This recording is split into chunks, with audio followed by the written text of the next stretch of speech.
مرتبہ سورہ حمد اور 3 مرتبہ سورہ اخلاص کی تلاوت فرما کر والد علام حضرت آیت اللہ مولانا محمود الحسن خان صاحب اللہ تعالی سرا کی روح کو ارسال فرمائے۔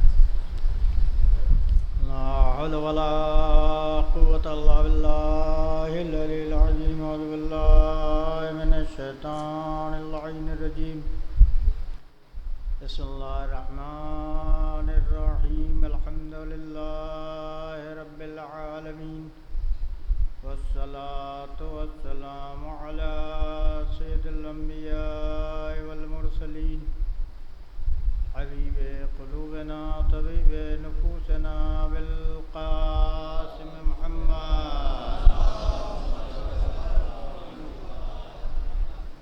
والصلاة والسلام علی آلہ الطیبین الطاہرین المعصومین المظلومین ولعنۃ اللہ علی اعدائہم اجمعین ومنکر وزائلہم وغاصب حقوقہم من یومنا ھذا الی یوم الدین۔ اما بعد فقد قال رسول اللہ صلی اللہ علیہ وآلہ وسلم انا مدینۃ العلم علی بابها من اراد العلم فلیات الباب۔ صلوات بھیجے محمد و آل محمد۔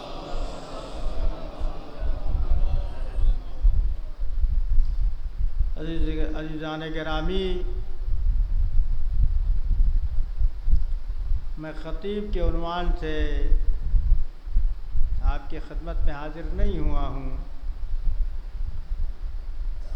خطابت تو بزرگ عالم دین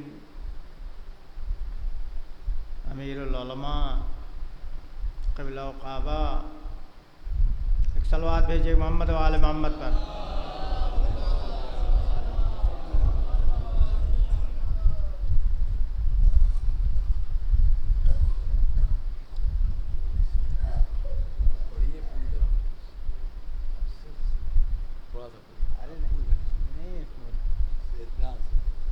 مجلس کو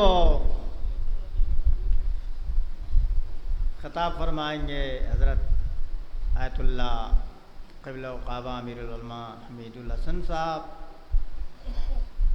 جو اس خانوادے کے سرپرست ہیں اور والد محترم اور ہمارے ام محترم مولانا محمد حسین نجفی صاحب قبلہ تعالی سرا، اور ہر معاملات میں ان کی سرپرستی ہمارے خانوادے کو رہی ہے۔ کوئی بھی کام ہوتا ہے تو ان کا مشورہ، ان کی سرپرستی، اور ہم لوگوں کی نحیف آواز پر تدفین میں بھی تشریف لائے اور بنفس نفیس خود ڈرامہ سینٹر ہاسپٹل میں بھی آپ تشریف لائے، ماں پسران اور آپ کے پوتے اور نواسے اور دوسرے اعزاء۔ یقیناً جو ہے میں نے نبی کریم کی حدیث آپ کی خدمت میں تبرکاً پیش کی، انا مدینۃ العلم علی بابها، میں شہر علم ہوں، علی اس کا دروازہ ہے۔ یقیناً مولائے کائنات علی ابن ابی طالب علیہ الصلاۃ والسلام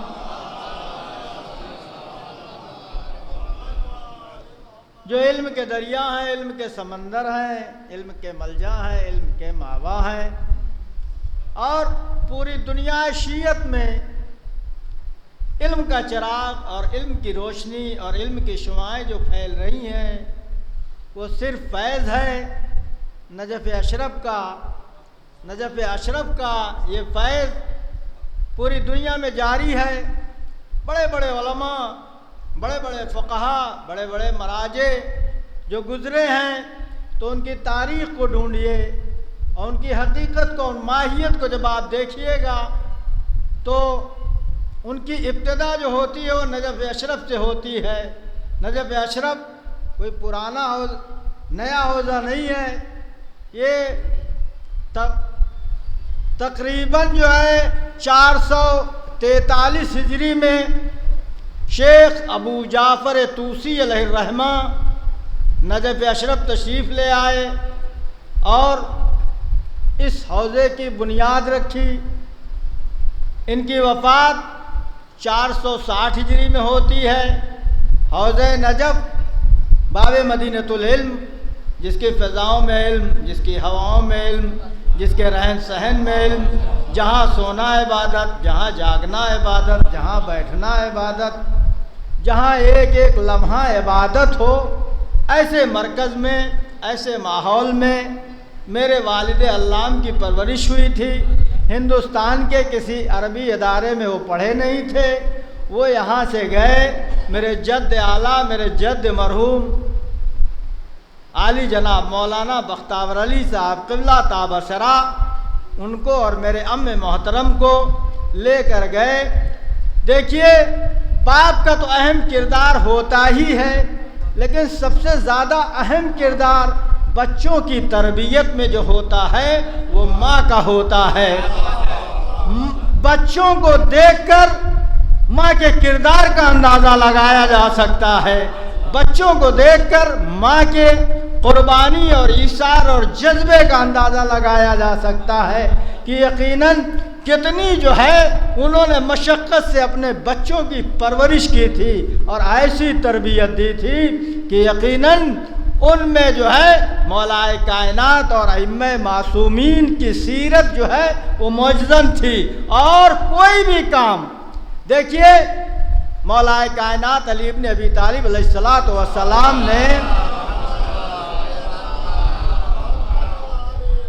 ارشاد فرمایا ہے کہ کسی کی زندگی کو اگر دیکھنا ہے تو اس کی زندگی کو سڑکوں پر مت دیکھو، مسجدوں میں مت دیکھو، محرابوں میں مت دیکھو، عبادت کرتے وقت مت دیکھو، اور بڑے بڑے ہجوم اور جلسوں میں مت دیکھو۔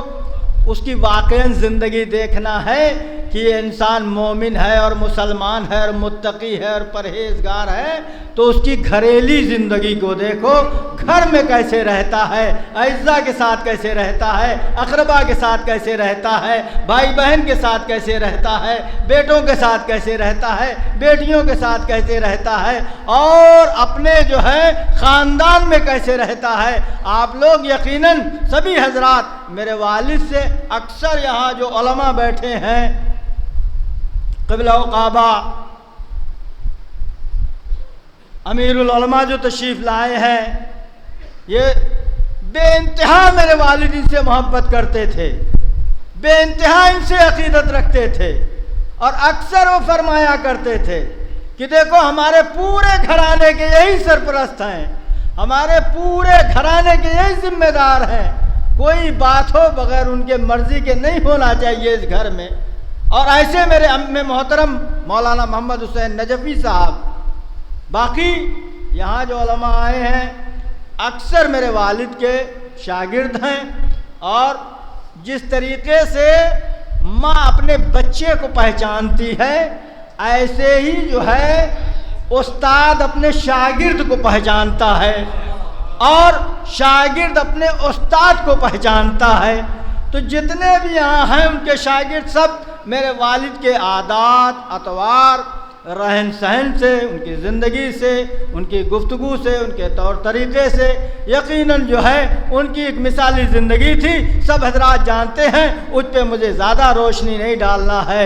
یقیناً جو ہے مولا کائنات علی ابن ابی طالب باب مدینۃ العلم ہیں، اور جسے علم چاہیے وہ در علی پر آئے۔ انا مدینۃ العلم علی بابھا من اراد العلم فلیات الباب، جسے علم چاہیے ہے در علی پر آئے۔ انا دار الحکمت و علی بابھا، میں حکمت کا گھر ہوں، علی اس کا دروازہ ہے۔ انا دار الہدی و علی بابھا، میں جو ہوں ہدایت کا شہر ہوں، علی اس کا دروازہ ہے۔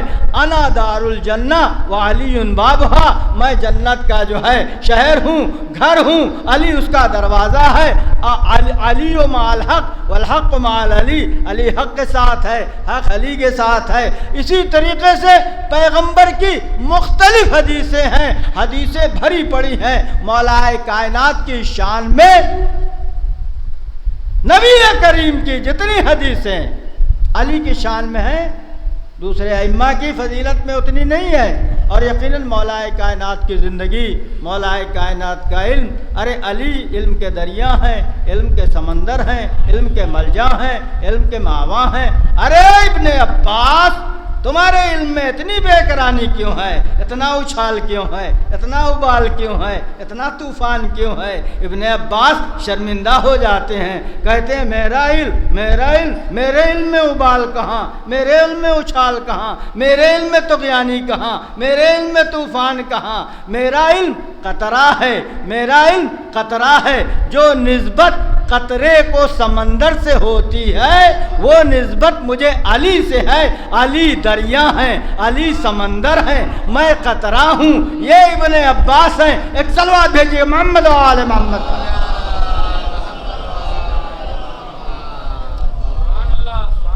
تو علی کا علم دنیا میں کمال جتنا ہے سب علم کا ہے۔ یہ علم واقعی اگر علم ہے کسی کے پاس، علم عزت ہے، علم نور ہے، علم روشنی ہے، علم زندگی عطا کرتی ہے، علم انسان بناتی ہے۔ یہ علم کا کرشمہ ہے، یہ علم کا معجزہ ہے۔ اور علم چاہیے ہے تو جاؤ در علی پر۔ جو لوگ نجف گئے ہیں خوش قسمت ہیں، جنہوں نے نجف میں تعلیم حاصل کی ہے۔ یقیناً جو ہے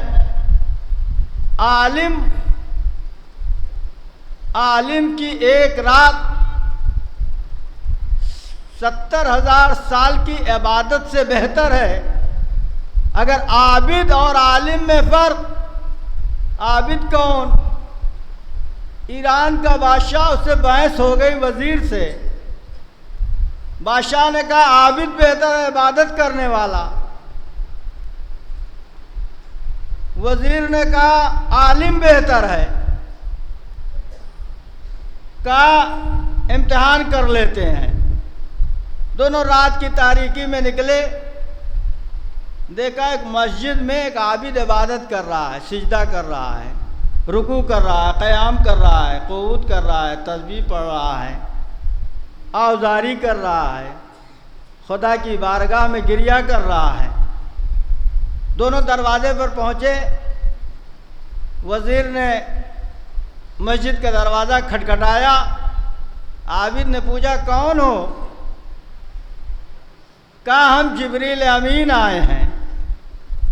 خوش ہو گیا، کہنے لگا میری عبادت اس منزل پہ پہنچ گئی کہ جبریل امین میرے پاس آنے لگے۔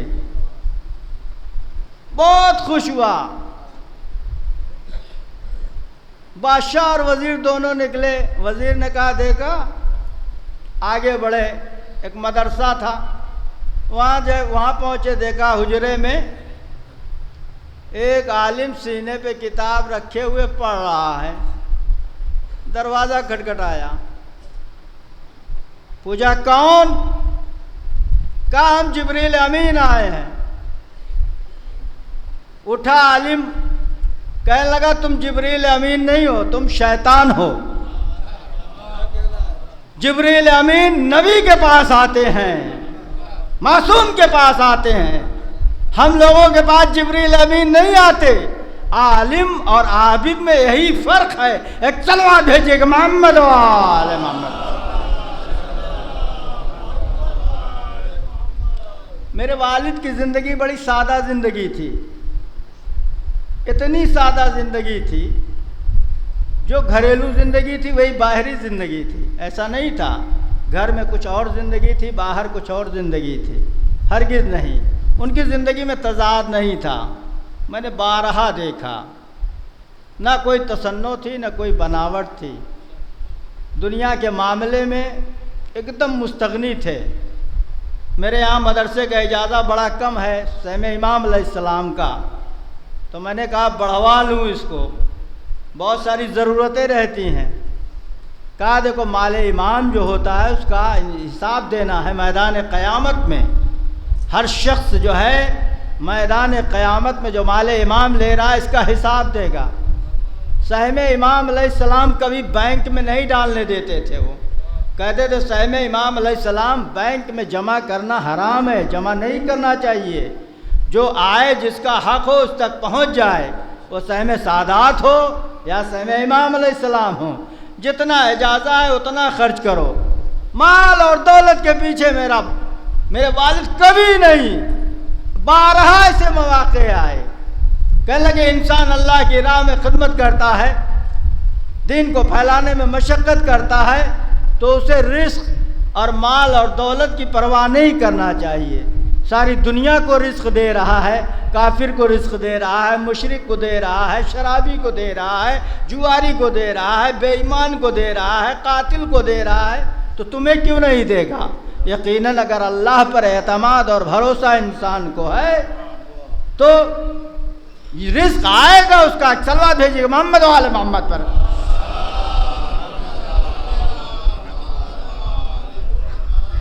بیٹیوں کے ساتھ، بیٹوں کے ساتھ، بہنوں کے ساتھ کیا برتاؤ، بھائیوں کے ساتھ کیا برتاؤ۔ یہاں بستی والوں کو، گھر والوں کو معلوم ہے، ان کی ایک زمین تھی جنہوں نے بیچا اس کو تقریباً 2.25 کروڑ کی، اور سارا پیسہ وہیں بانٹ دیا۔ میری بہن، میری پھوپھی، میرے چچا اور اعزا سب کو، جاؤ سب لوگ کربلا جاؤ زیارت کرو، سب کو دیا انہوں نے، جو جس کا حصہ تھا اسی وقت بانٹ کر ختم کر دیا انہوں نے۔ دوسرا آدمی ہوتا تو اس کو رکھتا، جمع کرتا، لیکن کہا نہیں، مظلوم کربلا کی زیارت کو جاؤ، پھوپھیوں کو دیا، بہنوں کو دیا اور اعزا و اقربا کو جس کو مناسب سمجھا انہوں نے دیا سارا۔ تو ان کا رہن سہن، ان کی زندگی اعزا کے ساتھ، رشتہ داروں کے ساتھ، گاؤں والوں کے ساتھ۔ گاؤں والوں سے اگر ناراض کوئی بھی ہو جاتا تھا گھر میں ہمارے، چونکہ ہم لوگ یہیں رہتے ہیں جہاں خاندان والے ہوتے ہیں، کچھ باتیں ہوتی ہیں تو وہ آتے تھے اور برابر اس بات کو لوگوں کو کہتے تھے، اور خود جا کر جو ہے ان کو مناتے تھے۔ وہ کسی کی بھی زیادتی ہو لیکن وہ جا کر، اور گھر میں کہتے تھے دیکھو ہر انسان برابر نہیں ہوتا ہے، ہر انسان ایک طرح کا نہیں ہوتا ہے۔ اسی طریقے سے ہماری بستی میں ابھی 2 سال پہلے جھگڑا ہوا تھا آپس کے لوگوں میں، اور ایک بڑے اہم رکن حکومت کے، ان سے بات ہوئی، انہوں نے کہا مولانا کیا کروا دیں؟ تو میرے والد نے کہا کہ ہمارے دونوں ہیں، یہ بھی ہمارے گھر کے ہیں، یہ بھی ہمارے گھر کے ہیں، دونوں ہمارے سب خاندانی ہیں، رشتہ دار ہیں، ان سے ایک دوسرے سے رشتہ ہے۔ میں نہیں چاہتا ہوں، میں تو یہ چاہتا ہوں کہ صلح ہو جائے، میں تو یہ چاہتا ہوں کہ صفائی ہو جائے، کوئی ایسی بات نہ ہو کہ ہمارے یہاں گاؤں میں، ہمارے قریے میں، ہمارے شہر میں ایک ماحول بگڑے اور خراب ہو۔ تو یہ ان کی فطرت تھی، ان کی جو ہے زندگی پوری جو ہے پاکیزہ زندگی تھی، اچھی زندگی تھی۔ جتنے دن دنیا میں انہوں نے گزارا ہے بڑے ہی اچھی طریقے سے۔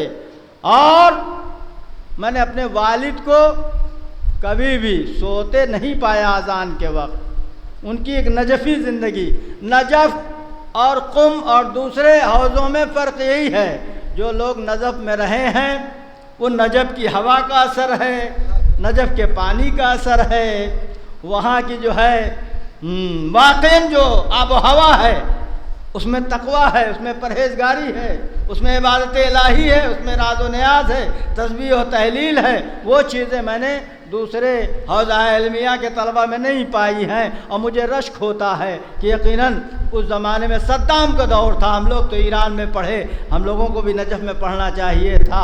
نجف باب مدینۃ العلم ہے، نجف کا کوئی ہم پلہ نہیں ہے، نجف کا کوئی مقابلہ نہیں ہے۔ اما جب مولا کا کوئی ہم مثل اور ہم پلہ نہیں ہے تو مولا کے شہر کا کون ہم پلہ اور ہم مثل ہو سکتا ہے؟ ایک صلوات بھیجیے گا محمد و آل محمد۔ تو علی کی بھی زندگی، کوئی فقیر گھر کے تھے مولا کائنات نہیں، علی نے باغات دیے ہیں لوگوں کو، علی نے خیرات بانٹی ہے، بیت المال سے نہیں، اپنی بانٹی ہے۔ بیت المال سے تو بانٹنے والے بہت لوگ تھے، بیت المال ہمارے ہاتھ میں آ جائے ہم بھی بڑے سخی ہو جائیں گے، اور زمانے میں بھی تھے لوگ سخی، محل بنایا، مہر ادا کیا، شادیاں کیا، اپنے اعزاء کو دیا، اقربا کو دیا، یہ رشتہ دار فلاں صوبے کا وزیر، یہ فلاں صوبے کا گورنر، یہ جو ہے فلاں شہردار، یہ فلاں جو ہے صوبے دار۔ نہیں، مولائے کائنات کی زندگی طیب زندگی۔ ابو رافع ہے، ابو رافع وزیر مالیات ہے، مال اس کے اختیار میں ہے، ابو رافع وزیر مالیات، بیت المال کی چابی ابو رافع کے پاس ہے۔ مولائے کائنات کا ایک بچہ آیا اور آ کر کہتا ہے ابو رافع میرے گھر میں مہمان آئے ہیں، ایک جگہ سے شہد آیا تھا ایک ڈرم بھر کے، ایک پیالہ اس نے نکالا اور نکال کے اس بچے کو دے دیا۔ مولا گھر میں پہنچے، دیکھا شہد آیا ہے، پوچھا شہد کہاں سے آیا؟ کہا ابو رافع نے دیا ہے۔ علی روتے ہوئے آئے، مولا زار و قطار آنسو علی کی آنکھوں میں۔ ابو رافع یہ شہد کس نے دیا؟ کہا مولا میں نے دیا۔ کہا کیوں دیا؟ کہا مولا اپنا سہم دیا ہے، اپنا حصہ دیا ہے۔ علی نے پوچھا یہ اختیار تجھ کو کس نے دے دیا؟ تقسیم کرنے سے پہلے اپنا حصہ جدا کر لے۔ زار و قطار رونے لگا ابو رافع، مولا معاف کر دیجئے غلطی ہوئی۔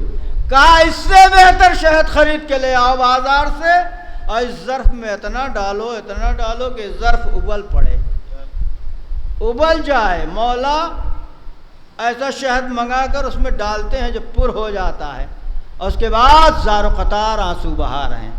قمبر درہم و دینار کی تھیلیاں میرے گھر میں، مولا آپ حاکم ہیں، آپ امام ہیں، آپ حاکم وقت ہیں، درہم و دینار کی تھیلیاں علی کے گھر میں لا کر ڈال دیتے ہیں۔ قمبر کاش میرے گھر کو آگ لگا دیتے تو علی کو اتنا تکلیف نہ ہوتی۔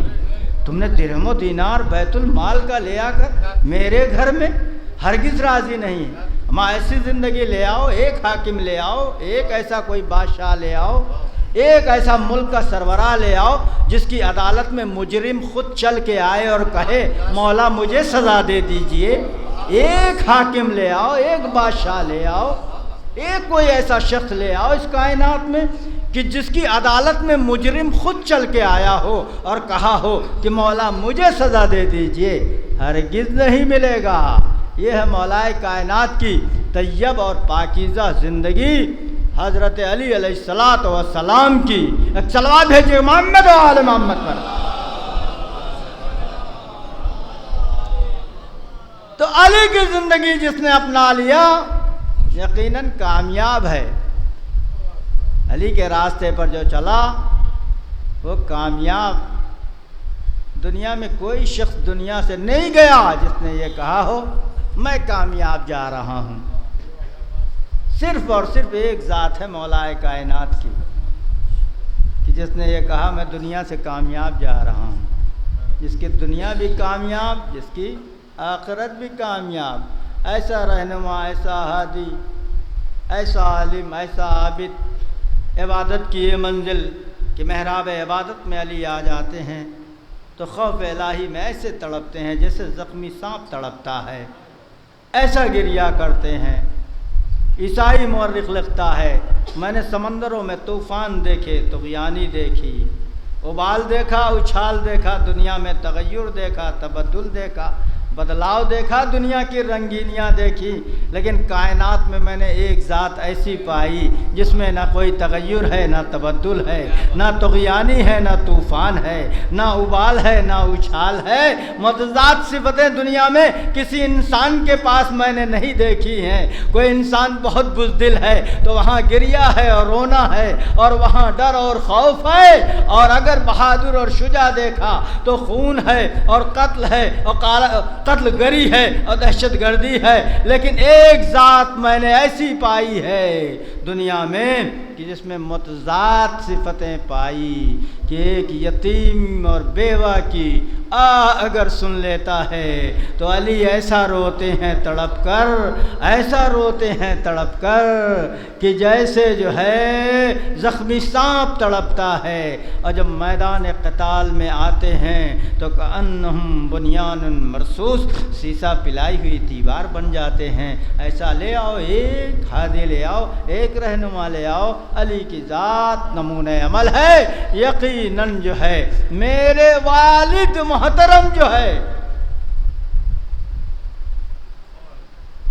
ان کی کامیاب زندگی ہر لمحہ جو ہے دفاع حق میں۔ اور ایک بات اور عرض کر دوں آپ حضرات کی خدمت میں، ان کی ذاتی زندگی، جو برتاؤ عوام کے ساتھ کرتے تھے غلط کام دیکھ کر، وہی وہ اپنے گھر میں بھی کرتے تھے۔ ایسا نہیں تھا کہ آپ سے کہیں نماز پڑھو بچوں کو چھوٹ دے دیں، آپ سے کہیں کہ آپ بے ایمان ہیں، آپ چور ہیں، آپ ڈکیت ہیں، اور بچوں کے ساتھ وہ اس کا جو ہے نہیں، ہرگز نہیں۔ کوئی بھی شریعت کے خلاف کام دیکھتے تھے تو اپنی اولاد کو بھی نہیں بخشتے تھے، اپنے اعزاء کو بھی نہیں بخشتے تھے، اور حق بات جو ہوتی تھی وہی بولتے تھے، چاہے وہ اولاد کے لیے مضر ہو، چاہے عزیز کے لیے مضر ہو، چاہے رشتہ دار کے لیے مضر ہو، چاہے بھائی کے نقصان میں ہو، چاہے جو ہے بہنوں کے نقصان میں ہو۔ تو ان کی زندگی میں دو رنگی نہیں تھی، ہمیشہ پوری زندگی صاف ستھرا زندگی اور اچھی زندگی انہوں نے گزاری۔ یقیناً جو ہے پوری دنیا میں دعائیں ہوئیں، ان کے شاگرد پوری دنیا میں پھیلے ہوئے ہیں، ہر جگہ ان کے شاگرد ہیں، یورپ میں، امارات میں، ایران میں، عراق میں، ہندوستان میں، تمام بستیوں اور تمام قریوں میں دعائیں ہوتی رہیں۔ لیکن ایک منزل ایسی بھی ہے کہ دعاؤں کا اثر ختم ہو جاتا ہے، یا ہماری زبان میں اتنا اثر نہیں ہے، ہماری دعائیں باب اجابت تک نہ پہنچیں۔ اور یقیناً مرض الہی اور مرض معبود بھی یہی ہے، جو شخص اس دنیا میں آیا ہے اور جائے گا، یہ دنیا گزرگاہ ہے، دنیا مسافر خانہ ہے، یہ دنیا اسٹیشن ہے، یہ سرائے ہے، یہ سفر جو ہے رواں دواں ہے، ہر آن ہر لحظہ ہم آپ چل رہے ہیں اور قبر سے قریب ہو رہے ہیں۔ یقیناً جو ہے کوئی پہلے پہنچ گیا، کوئی بعد میں جائے گا، یقیناً جو ہے ہر شخص کو اس دنیا سے جانا ہے، اور یقیناً جو ہے کچھ بھی نہیں جائے گا انسان کے ساتھ، اس کا عمل جائے گا۔ یہ زندگی کی کشتی ہم کو آپ کو تیزی سے لے جا رہی ہے ایک ایسے مقام پر، ایک ایسی منزل پر جہاں جا کر ہم کھڑے ہوں گے، ہم ہوں گے اور ہمارا اعمال ہوگا، اور کوئی ساتھ نہ ہوگا، صرف انسان ہوگا اور اس کا عمل ہوگا۔ تو یقیناً ہر شخص جا رہا ہے۔ یقیناً باپ کا غم بیٹے کے لیے یہ مجلس کسی اور کو پڑھنا چاہیے تھی، لیکن ہمارے برادران، ہمارے ام محترم جناب آقا حسن ایڈوکیٹ صاحب اب جو ہے میرے پورے خاندان میں وہی ایک رہ گئے ہیں جو ہمارے چچا بھی ہیں، ہمارے سرپرست بھی ہیں، اور اب باپ کی جگہ وہی ہیں، اب دوسرا کوئی بچا نہیں ہے۔ تو اس لیے جو ہے ان کا بھی حکم میں ٹال نہیں سکا۔ ان لوگوں نے کہا ورنہ تو مجلس صرف ایک ہی ہونا تھی، حضرت آیت اللہ امیر العلماء سید حمید الحسن صاحب قبلہ و کعبہ کو پڑھنا تھی، اور جو ہے وہی ایک مجلس ہوتی، لیکن ان لوگوں نے مجھ کو حکم دیا کہ کچھ جو ہے یقیناً والد کے بارے میں تھوڑی باتیں آپ کو بھی کرنا ہے۔ یقیناً ہم لوگوں نے کوشش کیا، لیکن ہماری کوششیں وہ رضا الہی کے مطابق جو ہے ان کو اس دنیا سے جانا تھا، اور وہ ہماری کوششیں بیکار ہوئیں اور ابس گئیں۔ یقیناً جو ہے حق موت حق ہے، موت سب کو آنا ہے، اور بڑا غم ہے، سب سے بڑا غم باپ کا سایہ سر سے اٹھ جانا، باپ کی طاقت، باپ کی قوت، باپ کا سایہ، باپ کا رہنا نعمت ہے، برکت ہے، رحمت ہے۔ والدین جن کے زندہ ہیں، جن کے ماں باپ زندہ ہیں، یقیناً وہ خوش قسمت ہیں، اور اس چیز کا مزہ اور اس کڑوی حقیقت کا اگر کسی کو اندازہ ہے تو جن کے باپ اور ماں دنیا سے گزر گئے ہیں وہی جانتے ہیں اس کو، جن کے والدین زندہ ہیں وہ اس بات کو نہیں سمجھ سکتے ہیں، ان کو احساس نہیں ہوگا یقیناً جو ہے۔ لیکن ہمارے یہاں ایک مظلوم کربلا کا غم ہے کہ جو تمام غم کا مداوا ہے، تمام جو ہے غم کا علاج ہے۔ کسی کا باپ مر گیا ہے تو علی اکبر کے بابا پر گریہ کر لے، کسی کا بھائی مر گیا ہے تو علی جو حسین ابن علی بیٹے علی اکبر اور جناب عباس پر گریہ کر لے، کسی کا بیٹا دنیا سے گیا ہے علی اکبر پر گریہ کر لے، کسی کی بیٹی اور بہن دنیا سے رخصت ہو گئی ہے تو جو ہے جناب سکینہ اور جناب زینب پر گریہ کر لے۔ ہر غم کا مداوا ہے کربلا، یقیناً جو ہے مظلوم کربلا سے بڑا مصائب کسی کا نہیں ہے۔ انا قتیل العبرہ، میں وہ ہوں جسے رلا رلا کر مارا گیا ہے۔ یقیناً جو ہے امام مظلوم کربلا سید الشہداء، ان کا غم جو ہے ایسا غم ہے کہ اس کی مثال دنیا میں نہیں ملتی ہے۔ اجرکم اللہ، مظلوم کربلا پر کتنے سخت مصائب، کتنے سخت آلام تھے، جس طریقے سے اہل بیت کے فضائل جو ہے ان کی کوئی جو ہے انتہا نہیں ہے، اسی طریقے سے اہل بیت کے مصائب کی بھی کوئی انتہا نہیں ہے۔ اجرکم اللہ، حسین جو ہے کربلا کے میدان میں میرے مولا پر ایک وقت وہ بھی آیا تھا کہ 7 دفعہ آپ نے آواز دی، حل من ناصر ینصرنا، حل من مغیث یغیثنا، حل من معین یعیننا۔ ہے کوئی میری آواز پر لبیک کہنے والا؟ ہے کوئی جو ان سیدانیوں کی پردے کی ذمہ داری لے؟ ہے کوئی اللہ سے ڈرنے والا؟ لیکن حسین کی آواز پر کوئی لبیک کہنے والا نہیں تھا۔ ایک مرتبہ حسین کے خیمے میں کوہرام برپا ہوا، مولا دوڑے ہوئے آئے، پوچھا بہن زینب ارے خیمے میں رونے کا کیا سبب؟ فرمایا بھیا جب آپ نے آواز استغاثہ بلند کیا تو ننھے اصغر نے اپنے کو جھولے سے گرا دیا۔ کہا دوسرے خیمے میں رونے کا سبب کیا ہے؟ کہا دوسرے خیمے میں جب آپ نے آواز استغاثہ بلند کیا تو میرا بیمار بھتیجا سید سجاد غشی سے آنکھیں کھول کر اور نیزہ لے کر باہر نکلنا چاہ رہا ہے۔ اجرکم اللہ، آج بہت سارے لوگ پرسہ دینے والے آئے ہیں، لیکن ذرا کربلا میں جا کر دیکھو نا، ایک امام کا بیمار بیٹا سید سجاد ہے اور لوگ کیسے تازیانے مار رہے ہیں، کیسے تسلیت و تعزیت ادا کر رہے ہیں، کیسے پرسہ دے رہے ہیں۔ اجرکم اللہ، حسین پر کیسے وقت آیا، ایک وقت میرے مولا پر وہ بھی آیا کہ کوئی نہ رہ گیا۔ حسین آواز دیتے ہیں ہے کوئی میری سواری لانے والا، ہے کوئی مجھ کو ذوالجناح پر سوال کرنے والا؟ آج قاسم نہیں، آج اکبر نہیں، آج اصغر نہیں، آج جو ہے چاہنے والے نہیں۔ ایک مرتبہ دکھیاری بہن آواز دیتی ہے ارے ماں جائے، اگر اکبر نہیں، اگر اصغر نہیں، اگر عباس نہیں، اگر چاہنے والے نہیں، ابھی بہن زینب زندہ ہے، ارے میرے ماں جائے تجھے بہن سوار کر دے۔ حسین ذوالجناح پر سوار ہوئے اور سوار ہو کر قتلگاہ کی طرف روانہ ہوئے۔ ارے کچھ دور چلے تھے، ایک مرتبہ میرے مولا کا ذوالجناح چلتے چلتے اس کے قدم ٹھہر جاتے ہیں۔ حسین بار بار چاہتے ہیں ذوالجناح آگے بڑھے، آگے نہیں بڑھتا ہے۔ ایک مرتبہ ذوالجناح بے زبانی سے کہتا ہے میرے مولا میرے قدم جکڑے ہوئے ہیں، ارے دنیا کی کوئی طاقت ہوتی تو اس کو اپنی ٹاپوں سے کچل کر آگے بڑھ جاتا، آئے ننھی سکینہ میرے قدموں سے لپٹی ہوئی ہے۔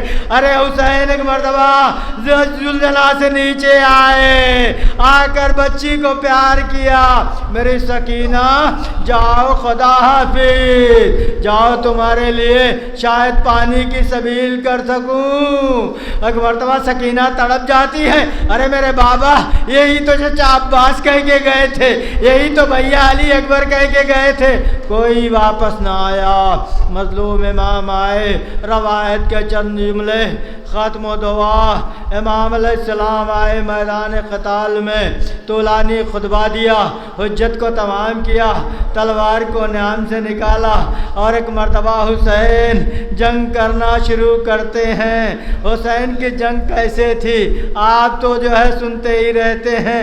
ایک روایت جو ہے، جب جناب زینب علیہ مقام مدینے لوٹ کر جاتی ہیں تو صف عزا جو بچھایا وہ حسین کے گھر میں بچھایا، صف ماتم جو بچھا وہ حسین کے گھر میں بچھا، اور جو ہے وہاں لوگ آ کر زینب کو تعزیت دیتے تھے، امام زین العابدین علیہ السلام کو پرسہ دیتے تھے، اور یہ ایک جو ہے عرصے تک ہوتا رہا۔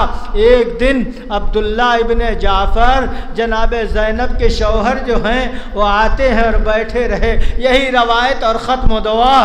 جناب عبداللہ ابن جعفر آئے اور آ کر امام زین العابدین علیہ السلام سے فرمایا، میرے لال زین العابدین اپنی پھوپھی زینب سے کہہ دو کہ اپنے گھر تشریف لے آئیں، وہ بھی گھر تو انہی کا ہے۔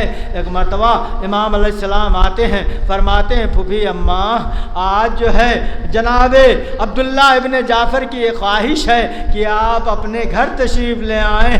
ارے اتنا سننا تھا، زینب تڑپ گئی، ارے میرے زین العابدین میرے لال اب وہ گھر کہاں جس میں اون و محمد تھے، وہ تو جو ہے راہ حسین میں شہید ہو گئے، اب گھر نہیں، ہمارا تو سب کچھ کربلا میں لٹ گیا، لیکن شوہر کا حکم ہے آج یقیناً جاؤں گی۔ آپ نے سارا واقعہ سنا ہوگا۔ جناب زینب نکلی، گھر کے اندر آئی، عبداللہ نہیں تھے، صحن خانہ میں بیٹھ کر رونے لگی۔ عبداللہ داخل ہوئے، کیا دیکھا کوئی بی بی گریا کر رہی ہے؟ ارے بی بی یہاں کہاں پرسہ دینے آئی ہو؟ ارے جاؤ حسین کے گھر میں پرسہ دو، وہاں حسین کی بہن زینب ہے، اس کو جا کر پرسہ دو۔ ایک مرتبہ جناب زینب علیہ مقام نے نقاب کو ہٹایا، ارے عبداللہ اب کہاں پہچانو گے؟ ارے اون محمد کو کھو کر آئی ہوں نا، مجھے پہچان نہ سکے۔ عبداللہ تڑپ گئے۔ روایت کا آخری جملہ اور ختم دعا۔ ایک مرتبہ جناب عبداللہ پوچھتے ہیں، بی بی ایک بات پوچھوں؟ اے بنت فاطمہ، اے بنت علی، ایک بات آپ کی خدمت میں عرض کروں؟ کہا پوچھئے، کیا پوچھنا چاہتے ہو؟